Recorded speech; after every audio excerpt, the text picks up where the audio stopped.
咁樣做嘅豬腰牛肉焗飯方便好味又有營養，而且豬腰一啲騷味都冇，牛肉又滑又嫩，而且佢可以幫我哋揾翻以前做細路仔嘅味道。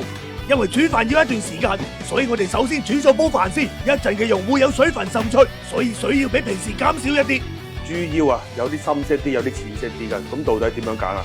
咁根據老闆嘅口供咧，佢就話深色嗰啲啊，佢因為放血放得未夠乾淨，所以咧佢嘅顏色就會比較深啲。咁呢啲淺色嘅就會放得乾淨啲，咁自然啊個騷味就會減少好多啊。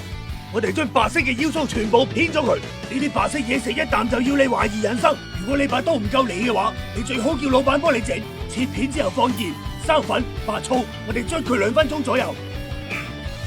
洗乾淨之後，我哋去幫佢索一索水先，呢一步好重要，一定要做。唔咁做嘅話，成煲飯就會食懵懵咁樣。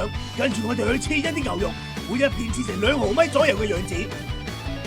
豬腰水乾之後，我哋一齊調味，放一啲薑汁同埋酒去腥增香。廣東3件寶豉油、蠔油、糖，有咗呢3樣嘢煮法都好食。加啲老抽落去，等佢更加有食欲。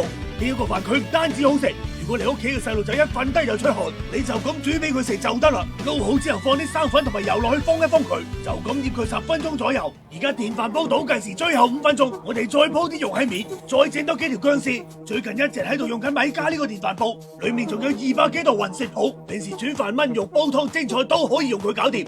米飯有9種口感可以選擇，唔同口味嘅人都可以照顧到。模式仲可以自定義，今日呢個焗飯就用咗硬一啲嘅口感，而且佢仲係全方位包裹式加熱嘅。查咗一下資料，咁樣就唔會有米飯夾生嘅情況，煮出嚟嘅飯嘢都更加鬆軟。時間到咗，開蓋儀式啟動，屏幕上面嘅汁倒落去，芫茜蔥再嚟一把。呢個飯簡直色香味俱全，仲一啲都唔會黐底，裝飯洗煲都特別輕鬆，唔使講。0分嘅塗層太淡，食得更加安全放心。米飯食起身又軟又滑，佢哋米家嘅空氣炸鍋 P1我都一直喺度用緊。呢一個健康脫脂口真係好用，小米嘅產品性價比真係超高，做人最緊要開心。